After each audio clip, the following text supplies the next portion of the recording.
এই সংসদ অবৈধ বলে অভিযোগ করে সরকারের পদত্যাগ ও নিরপেক্ষ সরকারের অধীনে আবারও নির্বাচনের দাবি জানিয়েছে বিএনপি। এ দাবিতে মানববন্ধনে দলের নেতারা বলেছেন, বেগম খালেদা জিয়াকে মুক্তি দিয়ে সুষ্ঠু নির্বাচনের ব্যবস্থা করতে হবে। রাহুল রায়ের রিপোর্ট। 30 ডিসেম্বরে নির্বাচনের ফল বিএনপি এবং জাতীয় ঐক্যফ্রন্ট একসঙ্গে প্রত্যাখ্যান করেছিল। তবে সেই নির্বাচনের প্রতিবাদে বিএনপি প্রথম কোনো কর্মসূচি দিল, যেখানে জাতীয় ঐক্যফ্রন্টের কোনো নেতা উপস্থিত ছিলেন না। এই সংসদের প্রথম অধিবেশনের দিন জাতীয় প্রেস ক্লাবের সামনে মানববন্ধনে সংসদের বৈধতা নিয়ে প্রশ্ন তুলেছে বিএনপি। তথাকথিত এমপিদের নাম ঘোষণা করেছে এবং একটি সংসদ ঘোষণা করেছে।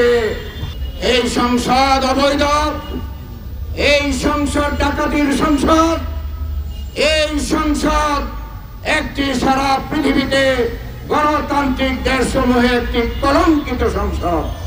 তথ্যভিত্তিক একটি আমরা হোয়াইট পেপার বের করব, শ্বেতপত্র। তাতে আপনারা দেখবেন যে এই নির্বাচনে যেটা হয়েছে সেটা হলো এই দেশের মানুষ ভোটের অধিকার হারিয়েছে। আটক হওয়া সকল নেতাকর্মীর মুক্তিও দাবি করেছেন বিএনপি নেতারা। বিলম্বে এই নির্বাচন বাতিল করে একটি নিরপেক্ষ নির্বাচন কমিশনের মধ্য দিয়ে নিরপেক্ষ সরকারের অধীনে একটি নির্বাচন পুনরায় অনুষ্ঠান করতে হবে ও সেখানে জনগণ যেন তাদের রায় দিতে পারে নির্বিঘ্নে, অবাধে, সুষ্ঠুভাবে সেই ব্যবস্থা করতে হবে।